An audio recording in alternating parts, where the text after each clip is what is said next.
दोस्तों, प्रधानाध्यापकों की नियुक्ति तिथि को लेकर के यानी उनकी पोस्टिंग को लेकर के उनका नियुक्ति पत्र कब मिलेगा, विद्यालय पदस्थापन पत्र कब मिलेगा, योगदान पत्र कब मिलेगा और वो अपने विद्यालय में योगदान कब देंगे, इसकी घोषणा बहुत जल्द होने की संभावना बन रही है, जैसा कि माननीय सीएस महोदय ने इस बात की घोषणा की है।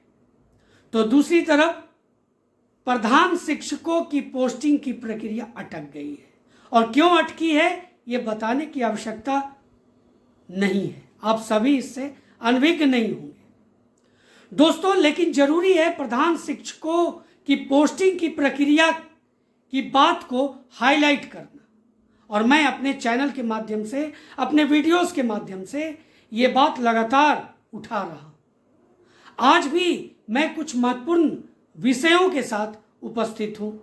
लगातार आपके मैसेज आ रहे हैं कि आप अपने चैनल पर इस बात को जितना हाईलाइट कर सकते हैं। तो दोस्तों, आज का जो विषय है मैं आपको बता दूं। आज का विषय है कि प्रधान शिक्षकों की लड़ाई कहां से कहां आई और दूसरा, अब आगे क्या होगा। यह महत्वपूर्ण विषय है दोस्तों, अधिक से अधिक शेयर कर दीजिए ताकि सभी शिक्षक तक ये बात पहुंच सके, जन जन तक ये बात पहुंच सके, सरकार तक ये बात पहुंच सके और प्रधान शिक्षक की पोस्टिंग प्रक्रिया में तेजी आ सके, और कैसे आ सकती है इस पर भी चर्चा करेंगे। दोस्तों, सबसे पहला प्रश्न लेकर के मैं आता हूं, लेकिन उसके पहले अगर आप चैनल पर नए हैं या अभी तक चैनल को सब्सक्राइब नहीं किया है तो जल्द से जल्द चैनल को सब्सक्राइब भी कर लें। जैसा कि आप जानते हैं कि 2022 में सबसे पहले प्रधान शिक्षक का विज्ञापन बीपीएससी के माध्यम से जारी हुआ था और वो विज्ञापन प्रारंभिक विद्यालयों के लिए था, यानी प्राइमरी और मिडिल दोनों स्कूल के लिए था। और ये दोस्तों जो बेसिक था उसमें वो 30,500 था और उस समय जो नियोजित शिक्षकों का बेसिक था वो 30,500 से कम था। ये जो मूल वेतन की बात मैं कर रहा हूं। अब देखिए, मैं उस समय की बात कर रहा हूं 2022 का। खुशी की लहर थी सभी शिक्षकों में, जोर शोर से सभी तैयारी में लगे हुए थे। एग्जामिनेशन की तिथि की भी घोषणा हो गई थी। एग्जामिनेशन होने जा रहा था बीपीएससी के द्वारा। दोस्तों, एडमिट कार्ड जारी कर दिया गया था, शिक्षकों ने एडमिट कार्ड डाउनलोड कर लिया था, लेकिन जैसा कि आप जानते हैं उसमें टीईटी उर्दू विषय के शिक्षकों को शामिल होने का अवसर नहीं मिल पाया था। इसलिए उस समय भी माननीय उच्च न्यायालय के शरण में ये गए थे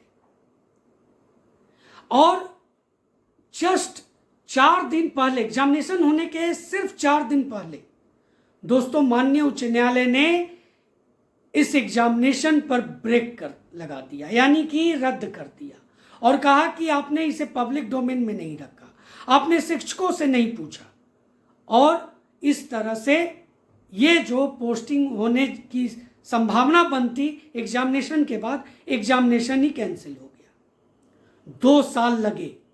2024 में एक बार फिर से विज्ञापन जारी किया गया, लेकिन इस बार मैं जो विषय लेकर के आया हूं कि कहां से कहां आ गई लड़ाई, आप समझिए। प्रारंभिक के जगह पर प्राथमिक विद्यालयों में पोस्टिंग होने की बात हो गई। बेसिक जो नियोजित शिक्षकों का था 2 वर्ष में काफी बढ़ गया था। किससे बढ़ गया था? 30,500 जो मूल वेतन रखा गया था प्रधान शिक्षकों का, उससे बढ़ गया था, लेकिन बेसिक में कोई बढ़ोतरी नहीं की गई विज्ञापन में। यह भी बातें आई कि वित्त विभाग से परामर्श के बाद इसमें आगे देखा जाएगा कि कितना किया जाए। अब समझिए कि जो महत्वपूर्ण बात है यहां पर, सिलेबस जो पहले विज्ञापन में हल्का किया गया था, 1 से 8 तक का जो जीएस का सिलेबस था उसको किया गया था, लेकिन इस बार जो सिलेबस था वो जब शुरुआत में विज्ञापन 2022 में निकला था उसी सिलेबस को पुनरावृत्ति कर दी गई। देखिए, एग्जाम अंततः हुआ। एग्जाम के बाद लंबे समय तक प्रक्रिया बंद रही। उसके बाद रिजल्ट आया।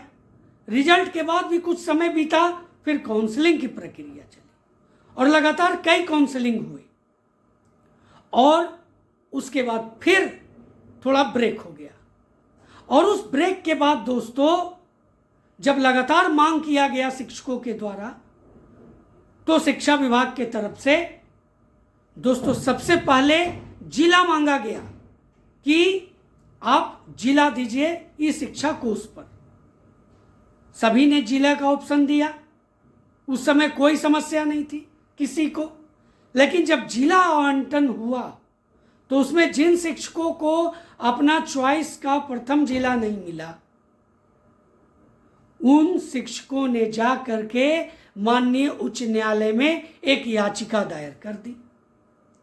और इस याचिका का असर यह हुआ कि दोस्तों माननीय उच्च न्यायालय ने जब तक ये सुनवाई पूरी न हो जाए, जब तक शिक्षा विभाग एफिडेविट जमा न कर दे, तब तक ये प्रक्रिया जो पोस्टिंग की प्रक्रिया है उस पर स्टे रहेगा। ये माननीय उच्च न्यायालय ने जारी कर दिया अपना आदेश।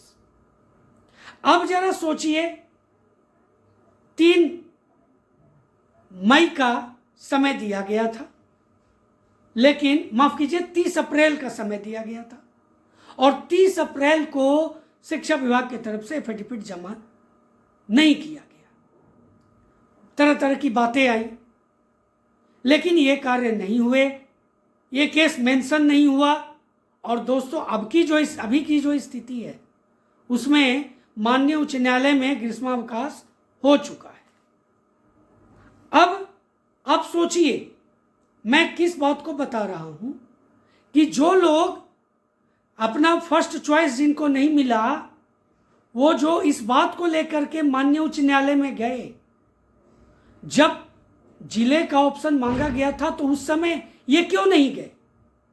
जब इनकी नहीं बनी, इनकी नहीं चली, इनकी नहीं हुई, तो ये माननीय उच्च न्यायालय का शरण ले लिए और पूरी पोस्टिंग प्रक्रिया को अधर में लटका दिया। अब आगे यही होगा कि कोर्ट में जब ग्रीष्मावकाश खत्म होगा तो शिक्षा विभाग इस प्रक्रिया को आगे बढ़ाएगी, केस मेंशन करवाएगी। और मैं ये भी एक बेहतर तरीके से कह सकता हूं कि अगर शिक्षा विभाग चाहेगी तो जीत पक्की है। तो अब जरूरी है कि सभी शिक्षक, और शिक्षक कर भी रहे हैं, जो प्रधान शिक्षक में सफल हुए हैं शिक्षक, वो कर भी रहे हैं, लगातार मेल कर रहे हैं, लगातार मांग कर रहे हैं, जनप्रतिनिधियों से मिल रहे हैं, एसीएस से मिलने की व्यवस्था कर रहे हैं। तो दोस्तों इससे यही अब उपाय बचा है कि जब तक ग्रीष्मावकाश खत्म नहीं होता तब तक सभी जो प्रधान शिक्षक हैं, जो सफल हुए हैं, जिनको पोस्टिंग का इंतजार है, वो लगातार अपना प्रयास जारी रखें। और दोस्तों यही उपाय है सफल होने का, नियुक्ति प्रक्रिया शुरू करने का। और जिस तरह से आज प्रधान शिक्षकों की पोस्टिंग प्रक्रिया अटकी हुई है, अगर ये सभी प्रक्रिया तेज गति से चलेगी तो निश्चित ही मान लीजिए कि आने वाला मई आखिरी वीक और जून का प्रथम वीक में आप प्रधान शिक्षक बनते हुए दिखाई दे रहे हैं। दोस्तों अपना राय जरूर दें। चैनल पर नए हैं या अभी तक चैनल को सब्सक्राइब नहीं किया है तो चैनल को सब्सक्राइब कर लें। अधिक से अधिक शेयर जरूर कर दें, मैं बार बार कह रहा हूं, शेयर जरूर कर दें ताकि प्रधान शिक्षकों की बात जन जन तक पहुंच सके। तो दोस्तों मिलते हैं अगली वीडियो में, तब तक के लिए जय हिंद।